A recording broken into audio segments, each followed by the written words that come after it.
There's a kind of pain that doesn't always look like pain.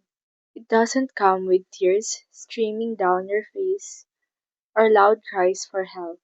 Instead, it shows up as silence, as the slow fading of interest in the things that once lit you up. It's waking up and not feeling excited about anything. The hobbies you once loved feel like chores. Conversations feel draining. Even resting doesn't feel restful anymore.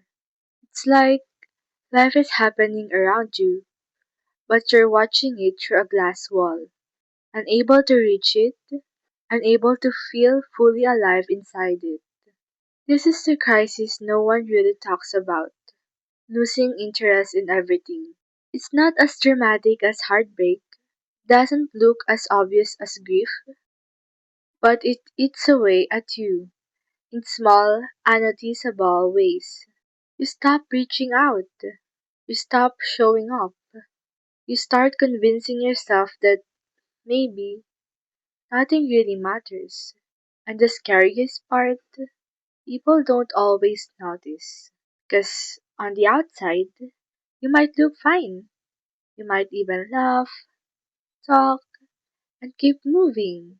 But deep inside, there's a weight pressing down on you, stealing your spark little by little. What makes this so hard is the shame attached to it.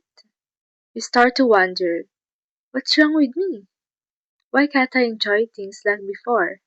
Why does everything feel empty?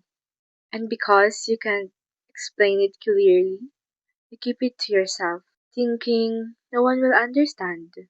But here's the truth, you are not broken. Losing interest in everything is not a sign that you're unworthy of joy. It's often a sign that something in your soul is tired, overwhelmed, or in need of healing. It's your body and spirit's way of saying, pause. Something deeper needs attention. Maybe it's burnout. Maybe it's grief you never permitted to feel. Maybe it's the quiet buildup of unspoken disappointments. Or maybe it's because you were tired of carrying too much for too long without letting yourself rest. Whatever it is, you don't need to carry the shame of it. You don't need to fix yourself overnight. Sometimes, healing starts in the smallest ways, like permitting yourself to rest without guilt, like picking up one small thing you used to enjoy, even if you only do it for 5 minutes, like letting one person in instead of isolating yourself completely. The truth is, your spark is not gone. It's only hidden beneath the weight you've been carrying. And with time, care, and gentleness, it can return. So, if you're in this quiet crisis, please remember you are not alone. This emptiness does not define you. And even when you feel disconnected from everything, you are still worthy of life, of love, of light.